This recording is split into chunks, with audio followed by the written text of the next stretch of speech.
ಟೇಪನ್ನು ಹಿಡಿದು ಎಳೆದು ಬಹಳ ವರ್ಷಗಳಿಂದ ಹೆಮ್ಮೆಯಿಂದ ಮತ್ತು ಗೌರವದಿಂದ, ಸಂತೋಷ, ಹೆಮ್ಮೆ ಮತ್ತು ಗೌರವದಿಂದ ಬಿಡುಗಡೆ ಮಾಡಿದ್ದೇನೆ.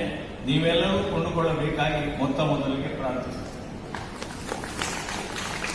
ಈ ಕೃತಿಯ ಬಗ್ಗೆ ಮಾತಾಡಲಿಕ್ಕಾಗಿಯೇ ಒಬ್ಬರು ಜನರು ಇರುವುದರಿಂದ ಈ ಕೃತಿಯ ಬಗ್ಗೆ ವಿಶೇಷವಾಗಿ ನಾನು ಹೇಳುವುದಿಲ್ಲ. ಆದರೂ ಒಂದು ಕರ್ತವ್ಯ ಎಂಬ ದೃಷ್ಟಿಯಿಂದ 1-2-4 ಮಾತುಗಳನ್ನು ಹೇಳಬೇಕಾದ್ದು ನನ್ನ ಜವಾಬ್ದಾರಿ. ಈ ಕೃತಿಯ ಹೊರಮೈಯನ್ನು ನಾನು ನಯವಾಗಿ ನೀವಿ ನಿಮ್ಮ ಮುಂದೆ ಈಗ ಇಟ್ಟಿದ್ದೇನೆ. ಅದರ ಒಳಗಿನ ಅದರ ಸಂಪನ್ನತೆಯನ್ನು ಅತ್ಯಂತ ಪರಿಣಾಮಕಾರಿಯಾಗಿ ಹೇಳುವವರು ನನಗೆ ಹಿರಿಯರಾದಂಥ ಸೋಮಯಾಜಿಯವರು. ಖಂಡಿತವಾಗಿಯೂ ಅದರಲ್ಲಿ ಪರಿಣಾಮಕಾರಿ ಅಂತ ಹೇಳಿದರೆ ಈ ಸೇನೆಯ ಜೀವನಾನುಭವವೇ ಬಹಳ ಕಠಿಣವಾದದ್ದು. ಅದನ್ನು ಪರಿಣಾಮಕಾರಿಯಾಗಿ ಹೇಳುವಂಥದ್ದು ಇನ್ನೂ ಕಠಿಣವಾದದ್ದು. ಅದನ್ನು ಬಹುಶಃ ನಾನೇ ಮಾತಾಡಬಹುದಿತ್ತೋ ಏನೋ, ನೀವೇ ಮಾತಾಡಬಹುದು ಹೇಳಿಲ್ಲ. ಅದನ್ನು ನಮ್ಮ ಹಿರಿಯರಾದ ಸೋಮಯಾಜಿ ಅವರಿಗೆ ಕೊಡಿ. ಯಾಕಂದ್ರೆ ಹಳೆಗನ್ನಡವನ್ನು ಜೀರ್ಣಿಸಿಕೊಂಡವರು, ಹಳೆಗನ್ನಡದಲ್ಲೇ ಮಾತಾಡಲು ಸಮರ್ಥರು. ಹಾಗಾಗಿ ಈ ಕಠಿಣ ಜೀವನಾನುಭವವನ್ನು, ಕಠಿಣ ಸಾಹಿತ್ಯವನ್ನು ಓದಿದಂತ ಹಿರಿಯರು ಮಾಡಲಿ ಅಂತ ಹೇಳಿ ನಾನು ಕೇಳಿದೆ.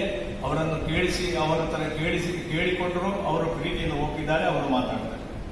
ನನಗೆ ಈ ಕೃತಿ ಯಾಕೆ ಇಷ್ಟ ಆಯಿತು ಅಂತ ಹೇಳಿದರೆ ಇದಕ್ಕೆ 3 ಆಯಾಮ ಇದೆ. ಸೇನಾನುಭವ ಎಂಬುದು ಈ ಪುಸ್ತಕದ ಹೆಸರು. ನಾನು ಅವರಲ್ಲಿ ಇದನ್ನು ಪ್ರಕಟಣೆಗೆ ಸಿದ್ಧಪಡಿಸುವಾಗ ಸೇವಾನುಭವವೂ ಆಗುತ್ತೆ. ಸೇನಾನುಭವ, ಸೇವಾನುಭವ, ಸೇವಾನುಭಾವ, ಈ 3ಕ್ಕೂ ಏನು ವ್ಯತ್ಯಾಸ ಅಂತ ನೀವು ಕೇಳಿದರೆ ನಮ್ಮ ಘನ ವಿದ್ವಾಂಸರಾದ ಇವರಿಗೆ ಸರಿಯಾಗಿ ಸ್ಪಷ್ಟವಾದ ಅರ್ಥ ಆಗುತ್ತೆ. ಸೇನಾನುಭವ ಅಂದರೆ ನಿಮಗೆಲ್ಲರಿಗೂ ಗೊತ್ತಿದ್ದಾಗ ನಾವೆಲ್ಲರೂ ಸೇನೆಯಲ್ಲಿ ಆದ ಅನುಭವಗಳು. ಸೇವಾನುಭವಗಳೆಂದರೆ ಬ್ಯೂರೋಕ್ರಸಿಯ ಸೇವಾನುಭವಕ್ಕೂ ಸೇವೆಯ ಅನುಭವಕ್ಕೂ ಬ್ಯೂರೋಕ್ರಸಿಯಲ್ಲಿ ಏನಿತ್ತು, ಅಪರೂಪಕ್ಕೆ ಒಂದು ತಹಶೀಲ್ದಾರೋ, DC ಅಥವಾ ಇನ್ಯಾರೋ ಅಥವಾ ಒಬ್ಬ ಸಾಮಾನ್ಯ ಕ್ಲರ್ಕ್, ನಾವು ಯಾರನ್ನು ಅಂಡರ್ ಎಸ್ಟಿಮೇಟ್ ಮಾಡೋದು ಬೇಡ, ಅವರ ಅನುಭವಗಳು ಅದ್ಭುತವಾಗಿದ್ದಿತ್ತು, ಇಲ್ಲ ಅಂತ ಹೇಳಲಿಕ್ಕೆ ಆಗುವುದಿಲ್ಲ. ಅವರ ಅನುಭವಗಳು ಬರೆದ್ರೆ ಅದು ದೊಡ್ಡ ವಿಷಯವೇ ಆದಿತ್ತು, ಅಥವಾ ಅದು ತುಂಬಾ ಜನರ ಜನಪ್ರಿಯತೆಯನ್ನು ಗಳಿಸಿತು. ಆದರೆ ಸೇನೆಯ ಸೇವಾನುಭವ ಎಂಬುದನ್ನು ಮುಟ್ಲಿಕ್ಕೆ ಸೈನಿಕರಾಗಿ ಇದ್ದವರು ಸಮೇತ ಹೋದದ್ದು ಕಡಿಮೆ. 2 ಕಾರಣ. ಇದರಲ್ಲಿರುವ ದಾಖಲೆಗಳನ್ನೆಲ್ಲ ನೋಡಿದರೆ ಅದನ್ನು ನೆನಪಿಟ್ಟುಕೊಂಡು ಅವರು ನಿವೃತ್ತರಾಗಿ 12-13ರಲ್ಲಿ ನಿವೃತ್ತರಾಗಿದ್ದಾರೆ. 6-7 ವರ್ಷದ ಮೇಲೆಯೂ ಅಷ್ಟು ಅಕ್ಯುರೇಟ್ ಆಗಿ ಅದನ್ನು ನೆನಪಿಟ್ಟುಕೊಂಡು ಬರಿಬೇಕಂತ ಹೇಳಿದ್ರೆ ಅದು ಸುಲಭದ್ದಲ್ಲ. ಹಾಗಾಗಿ ಇದು ಸೇವಾನುಭವ. ಸೇವಾನುಭವ ಅಂದರೆ ಆದ ಅನುಭವ ಕಳೆದು ಹೋದದ್ದನ್ನು ಮತ್ತೆ ಮೆಲುಕು ಹಾಕಿ ಯಾರಿಗೂ ಆಗದ ಅನುಭವವನ್ನು ನಮ್ಮ ಕಣ್ಣ ಮುಂದೆ ತಂದುಕೊಳ್ಳುವುದು. ನಮ್ಮಲ್ಲಿ ಇಲ್ಲಿ ಇದ್ದವರಿಗೆ ಯಾರಿಗೂ ಸಮೇತ ಅನುಭವ, ಸೇನೆಯ ಅನುಭವ ಆಗಲಿಕ್ಕೆ ಸಾಧ್ಯ ಇಲ್ಲ. ಇಲ್ಲಿ ಸೈನಿಕರಿದ್ರೆ ಅವರಿಗೆ ಆಗಿರ್ತದೆ, ನಮ್ಮಂಥವರಿಗೆ ಆಗಲಿಕ್ಕೆ ಸಾಧ್ಯ ಇಲ್ಲ. ಹಾಗಾಗಿ ಈ ಪುಸ್ತಕಕ್ಕೆ 3 ರೀತಿಯ ಆಯಾಮಗಳಿದೆ. ಈ 3 ಆಯಾಮಗಳನ್ನು ಈ ಪುಸ್ತಕ ಒಳಗೊಂಡಿದೆ. ಮಾತ್ರವಲ್ಲ, ಪರಿಪೂರ್ಣತೆಯ ಕಡೆಗೆ ಸಾಗಿದೆ ಅಂತ ನಾನು ಹೆಮ್ಮೆಯಿಂದ ಹೇಳಬೇಕು. ಈ ಪುಸ್ತಕ ಪ್ರಕಟಣೆಯ ಹಿನ್ನೆಲೆಯಿಂದ ಸ್ವಲ್ಪ 2 ಮಾತು ಹೇಳಬೇಕು. ನಾವು ನನಗೆ ಪರಿಚಯಿಸ್ತಾರಲ್ಲ, ನಾನು ಅವರ ಲೇಖನಗಳನ್ನು ನಾನು ಓದಿದ್ದು ಕಡಿಮೆ. ಹೊಸದಿಗಂತ ಮೊದಲಾದ, ಉದಯವಾಣಿ ಮೊದಲಾದ ಪತ್ರಿಕೆಗಳಲ್ಲಿ ಲೇಖನ ಬರ್ತಿತ್ತು. ನಾನು ಗ್ಲಾನ್ಸ್ ಮಾಡಿರ್ಬೋದು, ಹಠ ಹಿಡಿದು ಒಂದು ಇಡೀ ಲೇಖನವನ್ನು ಪ್ರಾಯಶಃ ಓದಿರಲಿಲ್ಲ. ಅವರು ಒಂದು ಸಲ ನನಗೆ ಒಂದು ಮೆಸೇಜ್ ಹಾಕಿದರು. ಒಂದ್ಸಾಲಿದ್ರೆ ನನ್ನೊಂದಿಷ್ಟು ಲೇಖನಗಳಿದೆ, ನಿಮ್ಮ ಮೂಲಕ ಯಾರಾದರೂ ಕನ್ನಡ ಸಂಘದಿಂದ ಅಥವಾ ಬೇರೆ ಯಾರಿಂದಾದರೂ ಪ್ರಕಟಿಸಲು ಸಾಧ್ಯವಿಲ್ಲ. ನಾನು ಇದಕ್ಕೆ ಕಾತರಿಸುತ್ತಾ ಇದ್ದ ಹಾಗೆ ಇರುವವ. ಯಾರ ಪುಸ್ತಕ ಬೇಕಾದರೂ ನಾನು ಪ್ರಕಟಿಸಲಿಕ್ಕೆ ಪ್ರೋತ್ಸಾಹ ಕೊಡುವ. ಮತ್ತು ನನಗೆ 4-5 ಜನ ಪ್ರಕಾಶಕರಿದ್ದಾರೆ. ಇಲ್ಲಿ ಇದ್ದವರೆಲ್ಲರಿಗೂ ಗಮನದಲ್ಲಿಟ್ಟುಕೊಂಡು ಹೇಳ್ತಾ ಇದ್ದೇನೆ. ಅವರು ಒಂದೇ ಮಾತುಗಳು, ನೀವು ಓದಿದ್ದೀರಾ, ನೀವು ಶಿಫಾರಸು ಮಾಡಿದರೆ ನಾನು ಮಾಡ್ತೇವೆ. 500-700 ಪುಟದಂತಹ ಪುಸ್ತಕಗಳನ್ನು ಸಮೇತ ನನ್ನ ಗುರುತಿನ ಪ್ರಕಾಶಕರು ಇವತ್ತು ಮಾಡಲಿಕ್ಕೆ ಸಿದ್ಧರಿದ್ದಾರೆ. ನಮ್ಮ ಅಡಿಗರು, ನಾನು ಹೇಳಿದ್ದಲ್ಲ, ಬೇರೆಯವರು ಹೇಳಿದ್ರು. ಅಡಿಗರ ಹತ್ರ ಕೇಳಿದ್ರೆ 1100 ಪುಟದ ಒಂದು ಪುಸ್ತಕವನ್ನು ಒಬ್ಬರು ಪಬ್ಲಿಷರ್ ಮುದ್ರಣಕ್ಕೆ ರೆಡಿ ಇದ್ದಾರೆ. ಅಂದರೆ ಪ್ರಕಾಶಕರು ಇಲ್ಲ ಅಂತಲ್ಲ, ಹೇಗೆ ಅಪ್ರೋಚ್ ಮಾಡಬೇಕು, ಯಾವ ರೀತಿ ಮುಂದುವರಿಯಬೇಕು ಅಂತ ಗೊತ್ತಿಲ್ಲ. ನಾನು ಹೇಳಿದೆ, ಸೇನಾನುಭವವನ್ನು ನೀವು ಮಾಡಬಹುದು ಅಂತ. ನೀವು ಹೇಳಿದ್ರೆ ಮಾಡ್ತೇವೆ, ಹೇಳಿದ್ರೆ ಮಾಡಿದ್ರು. ಮಾಡುವಾಗ ಅವರದನ್ನು ಎಲ್ಲ ಲೇಖನಗಳನ್ನು ಪತ್ರಿಕೆಗೆ ಕಳಿಸುವಾಗ ಅವರು ಬರಹದಲ್ಲಿ ಕಳಿಸಿದ್ರು ಅಂತ ಕಾಣುತ್ತೆ. ಅದು ನುಡಿಯಲ್ಲಿ ಬರಬೇಕು, ಇಲ್ಲದಿದ್ದರೆ ಅದನ್ನು ಮುದ್ರಣ ಮಾಡಲಿಕ್ಕೆ ಪುನಃ DTP ಮಾಡಬೇಕು ಅಂತ ಹೇಳುವಾಗ ಅವರೇ ಶ್ರಮಪಟ್ಟು ಮತ್ತೆ ಬರಹದಿಂದ ನುಡಿಗೆ ಅದನ್ನು ಕನ್ವರ್ಟ್ ಮಾಡಿ ಅಥವಾ ಟೈಪ್ DTP ಮಾಡಿ ಅದನ್ನು ಹೊರತರುವಂತಹ ಒಂದು ಕೆಲಸವನ್ನು ಮಾಡಿದ್ರು. ಸ್ವಲ್ಪ ಪರಿಶ್ರಮ ಆಯಿತು.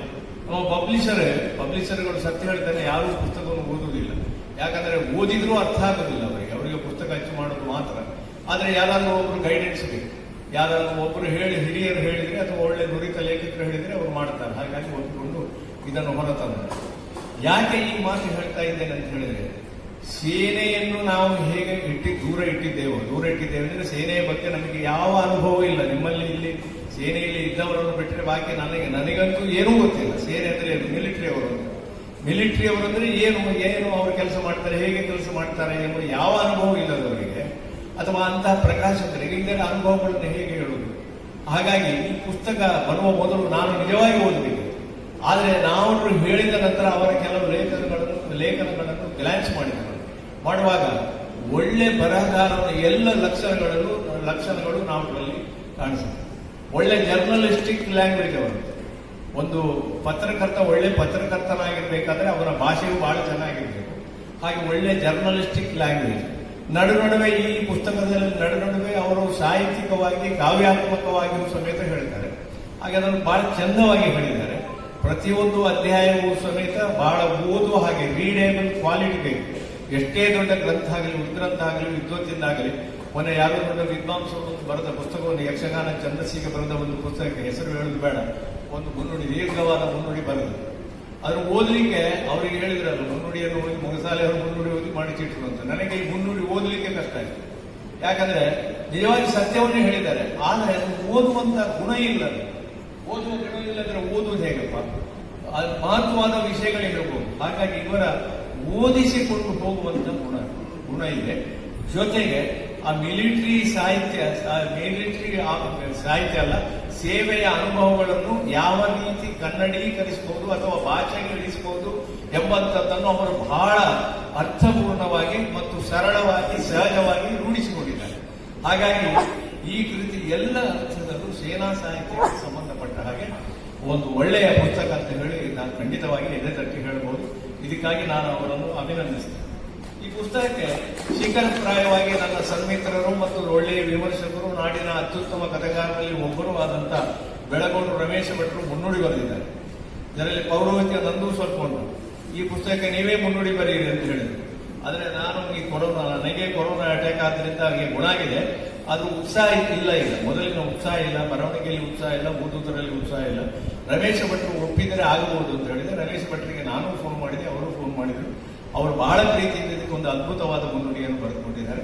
ಅದರಲ್ಲಿ ಇದಕ್ಕೆ ಪೂರಕವಾದ ಅನೇಕ ಮಾಹಿತಿಗಳನ್ನು, ಬೇಕಾದಷ್ಟು ಪುಸ್ತಕಗಳನ್ನು ರೆಫರ್ ಮಾಡಿ ಎಲ್ಲೆಲ್ಲಿ ಏನೇನಿದೆ ಅಂತ. ಕನ್ನಡದಲ್ಲಿ ಬಹುಶಃ ಸೇನಾ ಸಾಹಿತ್ಯ ಒಂದೆರಡು ಪುಸ್ತಕಗಳು ಬರಬಹುದು. ಸೇನಾ ಸಾಹಿತ್ಯ ಅಂದ್ರೆ ಸೇನೆಗೆ ಸಂಬಂಧಪಟ್ಟ ಸಾಹಿತ್ಯ ಒಂದೆರಡು ಬಂದಿರಬಹುದು. ಅದರ ರಮೇಶ ಭಟ್ರು ಇಂಗ್ಲಿಷ್ನಲ್ಲಿ ಎಲ್ಲಿ ಬಂದಿದೆ, ಎಲ್ಲೆಲ್ಲಿಂದ ಬಂದಿದೆ ಎನ್ನುವುದನ್ನು ಬಹಳ ಪೂರಕವಾಗಿ ಕಲೆಕ್ಟ್ ಮಾಡಿ ಅದನ್ನು ಬಹಳ ಸೊಗಸಾಗಿ ಇದರಲ್ಲಿ ಮುನ್ನುಡಿ ರೂಪದಲ್ಲಿ ಬರೆದುಕೊಟ್ಟಿದ್ದಾರೆ. ಅದು ಒಂದು ಈ ಪುಸ್ತಕಕ್ಕೆ ಒಂದು ಮಹತ್ವವನ್ನು ತಂದುಕೊಟ್ಟರು. ಜೊತೆಗೆ ಈ ಪುಸ್ತಕದ ಬಗ್ಗೆ ಈಗಾಗಲೇ ನಾನು ಹೇಳಿದಾಗೆ ಸೋಮಯಾಜಿ ಅಂತ ಹಿರಿಯರು ಮಾತಾಡಿದರೆ ಒಳ್ಳೆಯದು ಅಂತ ಹೇಳಿದಕ್ಕೆ ಅವರು ಒಪ್ಪಿದ್ದು ಸಮೇತ ಈ ಪುಸ್ತಕದ ಮೌಲಿಕತೆಗೆ ಒಂದು ಉದಾಹರಣೆ. ಅದೆಲ್ಲ ಸೇನೆಗೆ ಸಂಬಂಧಪಟ್ಟ ಮಿಲಿಟರಿ ಸಾಹಿತ್ಯದ ಬಗ್ಗೆ ನಾನು ಯಾಕೆ ಮಾತಾಡಬೇಕು ಅಂತ ಉಡಾಸಿ ಉತ್ತರವನ್ನು ಕೊಡದೆ ಬಹಳ ಪ್ರೀತಿಯಿಂದ ಸೋಮಯಾಜಿ ಅವರು ಇದನ್ನು ಒಪ್ಪಿಕೊಂಡದ್ದು ಸಮೇತ ನನಗೆ ಬಹಳ ಸಂತೋಷ ಕೊಟ್ಟಿದೆ. ಜೊತೆಗೆ ಕುಂದಪ್ರಭದ ಸಂಪಾದಕರು ಇದರಲ್ಲಿ ಬಳಸಿಕೊಂಡದ್ದು. ಯಾಕಂದ್ರೆ ಅನೇಕ ನಾವುಗಳ ಲೇಖನಗಳನ್ನು ಕುಂದಪ್ರಭ, ಹೊಸದಿಗಂತ, ಉದಯವಾಣಿ ಇನ್ನು ಅನೇಕ ಪತ್ರಿಕೆಗಳು ಪ್ರಕಟಿಸಿದ್ದಾರೆ. ಒಬ್ಬ ಸಂಪಾದಕರನ್ನು ಸಮೇತ ಇಂತಹ ವೇದಿಕೆಯಲ್ಲಿ ಗುರುತಿಸುವುದು ಸಮೇತ ಬಹಳ ಅಗತ್ಯ ಮತ್ತು ಅವರನ್ನು ಗೌರವಿಸುವುದು ಸಮೇತ ಬಹಳ ಅಗತ್ಯ ಎಂಬ ದೃಷ್ಟಿಯಿಂದ ಅವರನ್ನು ಸಮೇತ ಈ ಸಮಾರಂಭದಲ್ಲಿ ಒಳಗೊಂಡದ್ದು ಬಹಳ ಸಂತೋಷ. ಈ ಕೃತಿಯಲ್ಲಿ ನಾನು ಈಗಾಗಲೇ ಹೇಳಿದರೆ 3 ಆಯಾಮ ಇದೆ. ಅನಂತರ ನನಗೆ ಬಹಳ ಮುಖ್ಯವಾಗಿ ಕಾಣುವುದು ಇದರಲ್ಲಿ 2 ಭಾಗ ಇದೆ. ಮೊದಲ ಭಾಗ ಅಂತೂ ಬಹಳ ಸೊಗಸಾಗಿದೆ. ಎರಡನೇ ಭಾಗ ನಾನು ಹೇಳಿದಾಗ ಮೊದಲದ್ದು ಸೇವಾನುಭಾವ, ಯಾವುದು ಸೈನಿಕ ಸೇನಾನುಭಾವ, ಅದು ನಿಜವಾಗಿ ಅನುಭವ, ಹಿಂದೆ ಹೇಳಿದದ್ದನ್ನು ಹೇಳುವಂಥದ್ದು. ಅದು ಇವತ್ತಿನ ವಿದ್ಯಾರ್ಥಿಗಳಿಗೆ ಮೊದಲ ಭಾಗ. ಇವತ್ತಿನ ನಮ್ಮ ಕಾಲೇಜು ವಿದ್ಯಾರ್ಥಿಗಳಿಗೆ ಮಾತ್ರವಲ್ಲ, ನಾಗರಿಕರಿಗೆ ಸಮೇತ ಬಹಳ ಅಗತ್ಯವಾಗಿದೆ. ಎರಡನೇದ್ದು ಸೇವಾನುಭಾವ. ಎರಡನೇ ಭಾಗದ್ದು ಸೇವಾನುಭಾವ ಅಂದ್ರೆ ಏನಿರುತ್ತೆ, ಅದರ ಮಿಲಿಟರಿ ಶಿಸ್ತು ಇತ್ಯಾದಿಗಳು ಏನಿರುತ್ತೆ ಅಂತ ಹೇಳುವಂಥದ್ದು ಎರಡನೇ ಭಾಗ.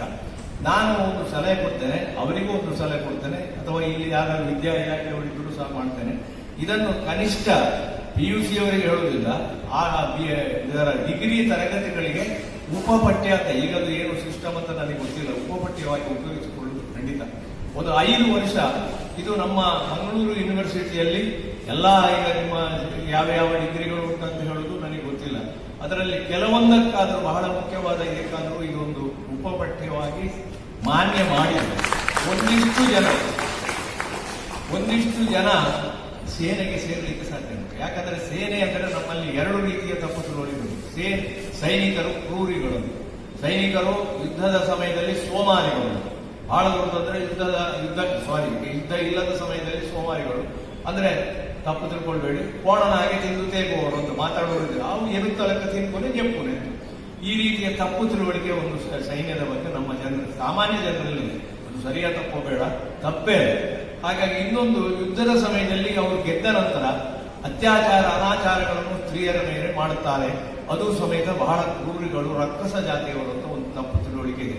ಇದು ಹೋಗಬೇಕಾದ್ರೆ ನಮ್ಮಂತ ಪ್ರಾಯದವರಿಗೆ ಇದು ಹೋದ್ರು ಒಂದೇ ಬಿಟ್ಟರು ಒಂದೇ. ಆದ್ರೆ ಯುವಕರಿಗೆ ಈ ತಪ್ಪು ತಿಳುವಳಿಕೆ ಇರಬಾರದು. ಮತ್ತು ಹೊಸ ಪೀಳಿಗೆಯವರು ಹೆಚ್ಚು ಸೈನ್ಯಕ್ಕೆ ಸೇರಬೇಕು. ಸುಮಾರು 13 ಲಕ್ಷದಷ್ಟು ಇರುವ ನಮ್ಮ ಸೇನೆಯಲ್ಲಿ ವರ್ಷವೊಂದಕ್ಕೆ 50,000 ಜನ ನಿವೃತ್ತರಾಗ್ತಾರೆ ಅಂತ ಹೇಳಿದ್ರೆ ಸೈನ್ಯಕ್ಕೆ ಹೋಗುವವರೇ ಇಲ್ಲ ಅಂತ ಹೇಳಿದ್ರೆ ಮುಂದೊಂದು ದಿನ ನಾವು ಎಷ್ಟು ಹಾಯಾಗಿರ್ತೇವೆ ಅಂತ ಹೇಳಿದ್ರೆ ಕಾಶ್ಮೀರದಲ್ಲಿ ಈಗ ಏನಾಗ್ತದೆ ಅಥವಾ ಇನ್ನೊಂದು ಕಡೆಯಲ್ಲಿ ಏನಾಗ್ತದೆ ಎಂಬುದು ನಮಗೆ ಗೊತ್ತೇ ಇಲ್ಲ. ನಾವು ಆರಾಮವಾಗಿ ಕಾಲು ಚಾಚಿ AC ರೂಮಿನಲ್ಲಿ ಬಿದ್ದಿರ್ತೇವೆ ಅಥವಾ ನಮ್ಮ ಕೆಲಸ ಮಾಡ್ತೇವೆ, ಸೋಮಾರಿಗಳಾಗಿರ್ತೇವೆ. ಅಲ್ಲಿ ಅವರು ಗನ್ನನ್ನು ಕೋವಿಯನ್ನು ತನ್ನ ಬೆಡ್ಡಿನಲ್ಲೇ ಇಟ್ಟುಕೊಂಡು ರಾತ್ರಿ ಹಗಲು ನಿದ್ರೆ ಸಹ ಮಾಡದೆ ನಮಗಾಗಿ ತಮ್ಮ ಜೀವವನ್ನು ಪಣ ಇಟ್ಟು ಕಾಯುವ ಒಂದು ಸ್ಥಿತಿಯನ್ನು ಓದುವಾಗ ರೋಮಾಂಚನ ಅಲ್ಲ, ನಿಮಗೆ ದುಃಖ ಆಗುತ್ತೆ. ನಮ್ಮ ಸೈನಿಕರು ಎಷ್ಟು ಇದು ಮಾಡ್ತಾರೆ, ಅವರಿಗೆ ಹೆಂಡತಿ ಮಕ್ಕಳು ಯಾವುದ್ರ ಬಗ್ಗೆ ಆಲೋಚನೆ ಮಾಡುವುದು. ಇನ್ನೊಂದು, ನಾವು ಜಾತ್ಯತೀತತೆ ಅಂತ ಹೇಳುವಂತಹದ್ದು ನಮ್ಮ ಇವತ್ತಿನ ಈ ದೇಶದಲ್ಲಿ ಸೆಕ್ಯುಲರಿಸಂ ಎಂಬುವಂಥದ್ದು ಬೋಗಸ್ ಆಗಿದೆ. ಜಾತ್ಯತೀತತೆ ಇಲ್ಲ. ಈಗ ನಾನು ಅದನ್ನು ಬಂದರೆ ಎಲ್ಲಿಯೂ ರಾಜಕೀಯತೆ ಎಲ್ಲಿಗೆ ಹೋಗ್ತದೆ, ಎಲ್ಲರಿಗೂ ಮೀಸಲಾಗಬೇಕು. ಈಗ ಬ್ರಾಹ್ಮಣರು ಒಂದು ಬಾಕಿ ಕಾಣುತ್ತೆ, ಬ್ರಾಹ್ಮಣರು ಎಲ್ಲಿ ಮುಟ್ಟಿದ್ದಾರೆ ಮೀಸಲಾತಿ ಅಂತ ಸುದ್ದಿ ಉಂಟು, ನನಗೆ ಸಹ ಸಿಗಬೇಕಿರುತ್ತೆ ಮೀಸಲಾತಿ. ಎಲ್ಲರಿಗೂ ಆಯಾಯ ಜಾತಿ ಮುಖ್ಯ, ಆಯಾಯ ಧರ್ಮ ಮುಖ್ಯ. ಸೇನೆಯಲ್ಲಿ ಸೇನಾ ಧರ್ಮ ಅಷ್ಟೇ ಹೊರತು ಯಾವ ಜಾತಿಯೂ ಇಲ್ಲ. ಇನ್ನೊಂದು ದೊಡ್ಡ ಆರೋಪ ಉಂಟು, ಬ್ರಾಹ್ಮಣರು ಸೇನೆಗೆ ಹೋಗ್ತಾರೆ, ಬ್ರಾಹ್ಮಣರು ಸರಿ ಉಳಿಯುವುದು ಇಲ್ಲಿ ಮಠದಲ್ಲಿಯೋ ಮನೆ ಬೇರೆ ಕಡೆಯಲ್ಲಿ ಊಟ ಮಾಡಿ ಸುಮ್ಮನೆ ಕುತ್ಕೊಳ್ಳೋದು, ಸೇನೆಗೆ ಹೋಗ್ಲಿಕ್ಕೆ ಕೋವಿ ಎತ್ತಲಿಕ್ಕೆ ಬರುವುದಿಲ್ಲ. ಅದು ಸುಳ್ಳು ಎಂಬುದನ್ನು ಇಲ್ಲಿ ರುಜುವಾತು ಕೊಟ್ಟಿದ್ದಾರೆ ಸೇನಾ ಕಮಾಂಡರ್ ಆಗಿದ್ದವರು. ಮಾತ್ರವಲ್ಲ, ಕರೆಕ್ಟ್ ಆಗಿ ನೆನಪು ಬರುವುದಿಲ್ಲ, ಓದಿ 8 ದಿನ ಆಯಿತು. ಆ ಬ್ರಾಹ್ಮಣರ ಬೆಟಾಲಿಯನ್ ಸಮೇತ ಉಂಟು ಅಂತ ಹೇಳುವುದನ್ನು ತಪ್ಪಾಗಿ ತಿಳಿಸಬೇಕು. ಬೆಟಾಲಿಯನ್ ಸಮೇತ ಉಂಟು ಎಂಬುದನ್ನು ತೋರಿಸಿಕೊಟ್ಟಿದ್ದಾರೆ, ಎಷ್ಟು ಚೆನ್ನಾಗಿ ಹೋರಾಡಿದ್ದಾರೆ. ಆನಂತರ ಸಿಖ್ಖರನ್ನು ನಾವು, ಜಾಟರನ್ನು ನಾವು, ರಜಪೂತನನ್ನು ನಾವು ಯಾವತ್ತೂ ಮರಿಬಾರದು. ಅವರ ತ್ಯಾಗ ಏನು, ಅವರ ಶೌರ್ಯ ಏನು ಅಂತ ಹೇಳುವಂತಹದ್ದನ್ನು ಸಮೇತ ಹೇಳ್ತಾರೆ. ತಾನು ಸಾಯ್ತೇನೆ ಅಂತ ಹೇಳಿ ಗೊತ್ತಿದ್ದರೂ ಸಮೇತ 20 ಜನರನ್ನು ಕೆಳಗೆ, ಅವರ ಹೆಸರೆಲ್ಲ ಮರ್ತೋಗಿದೆ, ಅವ ಪಾಪ ಖಂಡಿತ ಸಾಯ್ತೇನೆ ಅಂತ 20 ಜನರಿಗೆ ಅಭಿಮನ್ಯುವಾಗಿ ಹೋರಾಟ ಕೊಟ್ಟ ಒಬ್ಬ ಸಿಖ್ ಪಂಜಾಬಿ ಸೈನಿಕ ತನ್ನ ಜೀವವನ್ನೇ ಬಲಿದಾನ ಕೊಟ್ಟವನನ್ನು ನೆನೆಸಿಕೊಂಡರೆ ಕಣ್ಣಲ್ಲಿ ನೀರು ಬರ್ತದೆ. ನಾವು ಎಷ್ಟು ಆರಾಮಾಗಿರ್ತೇವೆ ಅಂತ ಹೇಳಿದ್ರೆ ಮಿಲಿಟರಿಗೆ ಅಂತ.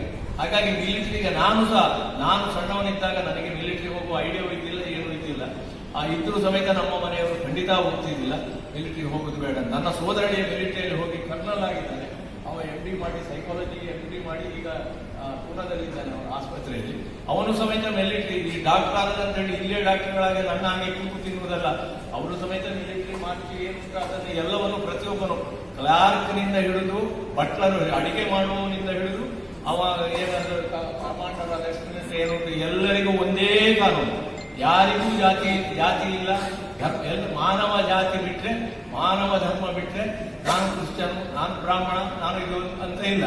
ಆದರೆ ನಿಮ್ಮ ಧರ್ಮ ಆಚರಣೆಗೆ ಅಲ್ಲಿ ಅಡ್ಡಿ ಇಲ್ಲ. ಬ್ರಾಹ್ಮಣರ ಪ್ರಕಾರ ಹೋಮ ಹವನಗಳನ್ನು ಮಾಡಬಹುದು.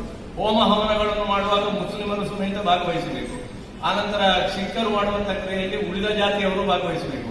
ಮುಸ್ಲಿಮರು ನಮಾಜ್ ಮಾಡುವಾಗ ಬ್ರಾಹ್ಮಣರು ಹೋಗಿ ಅಲ್ಲಿ ಅಟೆಂಡ್ ಆಗಬೇಕು. ಇಷ್ಟು ಔದಾರ್ಯ ನಮ್ಮ ಸೇನೆಯಲ್ಲಿ ಉಂಟು ಅಂತ ಗೊತ್ತೇ ಇಲ್ಲ. ಆನಂತರ ಬೆನಿಫಿಟ್ಗಳು, ಸೇನೆಗೆ ಸೇರಿದ ನಂತರ ಅವರಿಗೆ ಎಷ್ಟೋ ವರ್ಷದ ನೇಮ ಇದೆ, 22 ವರ್ಷ ರಿಟೈರ್ ಆದ ನಂತರ ಇಲ್ಲಿ ಭಾಗ್ಯದ ಬಾಗಿಲಿನ ಹಾಗೆ ತೆರೆದಿರ್ತದೆ. ಆದರೆ ನಾವು ಏನು ಮಾಡ್ತೇವೆ ಅಂದ್ರೆ, ಸೇನೆಯಲ್ಲಿ ಅಷ್ಟು ವರ್ಷ ಸೇವೆ ಮಾಡಿದವರಿಗೆ ನಮ್ಮ ಪಬ್ಲಿಕ್ ಅಂದ್ರೆ ನೀವು ನಾವಲ್ಲ, ಪಬ್ಲಿಕ್ ಅಂದ್ರೆ ಸರ್ಕಾರ, ಇದು ಕೆಲಸ ಕೊಡುವಂತ ಪ್ರೈವೇಟ್ ಫರ್ಮ್ ಆಗಲಿ ಸರ್ಕಾರಿ ಕೆಲಸಗಳಲ್ಲಾಗಲಿ ಅವಕಾಶಗಳನ್ನು ಕಡಿಮೆ ಕೊಡ್ತಾ ಇದ್ದೇವೆ. ನಿಜವಾಗಿ ಅವರಿಗೆಲ್ಲ ಹೆಚ್ಚು ಅವಕಾಶಗಳನ್ನು ಕೊಟ್ಟರೆ ಈಗ ಕೆಲಸ ಇಲ್ಲ, ನಮಗೆ ಓರಿಯೆಂಟೆಡ್ ಇದರ ಕೆಲಸ ಇಲ್ಲ ಅಂತ ಖಂಡಿತ ದುಃಖಿಸುವ ಅವಶ್ಯಕತೆ ಇಲ್ಲ. ಸೇನೆಗೆ ಹೋದ ಕೂಡಲೇ ಇನ್ನೊಂದು ತಪ್ಪು ಹೋದವರೆಲ್ಲ ಸಾಯುವುದು ಅಂತ ಹೇಳಿ ಖಂಡಿತ ಸುಳ್ಳೆ. ಸೇನೆಗೆ ಹೋದವರು ಸಾಯುವಂತಹ ಸಂದರ್ಭ, ಅಂತಹ ಸಂದರ್ಭದಲ್ಲಿ ಸಾಯಬಹುದಷ್ಟೇ ಹೊರತು ಇನ್ನು ಅಂತಹ ಸಂದರ್ಭಗಳು ಬಹಳ ಕಡಿಮೆ. ಇನ್ನೊಂದು ಬಹಳ ಮುಖ್ಯವಾದ್ದು, ಈ ದೇಶದಲ್ಲಿ ಎಲ್ಲವೂ ಉಂಟು, ಈ ದೇಶದಲ್ಲಿ ಇಲ್ಲದ್ದು ಏನೂ ಇಲ್ಲ, ಈ ದೇಶದಲ್ಲಿ ಇತ್ತು ಅಂತ ಇವರು ಕೃಷ್ಣದೇವರಾಯನ ವರ್ಣನೆ ಹೇಳಿದ್ರಲ್ಲ, ಕೃಷ್ಣದೇವರಾಯನ ಕಾಲದ ಹಾಗೆ ಕಾಂತಾವರ ಕೃಷ್ಣದೇವರಾಯನ ವರ್ಣನೆ ನಮ್ದು ಹೋಯ್ತೀಗ. ನಮಗೆ ಯಾಕಂದ್ರೆ ಆರೋಗ್ಯದಲ್ಲಿ ಮಾಡಲಿಕ್ಕೂ ಸಾಧ್ಯ ಇಲ್ಲ, ಆ ಪರಿಸ್ಥಿತಿ ಬಂದಿದೆ. ನಾವು ಇತ್ತು ಎಂಬುದನ್ನು, ಅಂದರೆ ನನ್ನ ಅಜ್ಜನಿಗೆ ಒಂದು ಆನೆ ಇತ್ತು ಅಂತ ಹೇಳಿ ನಮ್ಮ ಹಿರಿಯರ ವೈಭವವನ್ನು ಮಾತ್ರ ಹೇಳೋದಷ್ಟೇ. ನಮ್ಮಲ್ಲಿ, ನಮ್ಮ ದೇಶದಲ್ಲಿ ನಮ್ಮಲ್ಲಿ ಶಿಸ್ತು ಎಂಬುದೇ ಇಲ್ಲ, ಯಾವ ಶಿಸ್ತಿಗೂ ಬೆಲೆ ಕೊಡುವುದಿಲ್ಲ. ಒಂದು ಕಾರ್ಯಕ್ರಮ ಪ್ರಾರಂಭ ಮಾಡುವುದರಿಂದ ನಾನೀಗ ಭಾಷಣ ಮಾಡ್ತೇನೆ, ಇದಕ್ಕೂ ಒಂದು ಶಿಸ್ತು ಬೇಕು. ಆ ಶಿಸ್ತನ್ನು ಸೇನೆಯಿಂದ ಕಲಿಬೇಕು. ಆ ಶಿಸ್ತು ಹೇಗೆ ಅಂತ ಹೇಳಿದ್ರು ನಮ್ಮ ಸಮಾರಂಭದ ಅಧ್ಯಕ್ಷರು, ಸುಭಾಷಕನ ಅಧ್ಯಕ್ಷರು ಹೇಳಿದ್ರಲ್ಲ, ಆ ಕಾರ್ಯಪ್ಪನವರು ಹೇಗೆ ಹೋದ್ರು ಅಂತ ಹೇಳಿ. ಅಷ್ಟು ಮಾತ್ರ ಅಲ್ಲ, ಎಷ್ಟು ಶಿಸ್ತಂದರೆ ಕಾರ್ಯಪ್ಪನವರ ಕೈ ಕೆಳಗೆ ಜನರಲ್ ಅಯೂಬ್ ಖಾನ್, ಪಾಕಿಸ್ತಾನದ ಏನು ಸೈನ್ಯಾಧಿಕಾರಿ, ಒಂದು ಕಾಲದಲ್ಲಿ ಬ್ರಿಟಿಷರ ಕಾಲದಲ್ಲಿ ಕೈ ಕೆಳಗಿದ್ದ ಅವರ ಮಗ ನಂದ ಅಂತ ಹೇಳುವವರನ್ನು ಯುದ್ಧದಲ್ಲಿ, ಕಾಶ್ಮೀರದ ಯುದ್ಧ ಸಂದರ್ಭದಲ್ಲಿ ಕಾರ್ಯಪ್ಪನವರ ಮಗನನ್ನೇ ಪಾಕಿಸ್ತಾನದ ಸೈನಿಕರು ಅರೆಸ್ಟ್ ಮಾಡಿ ಅಯೂಬ್ ಖಾನ್ ಎದುರುಕೊಂಡು ಹೋಗಿ ನಿಲ್ಲಿಸಿದರು.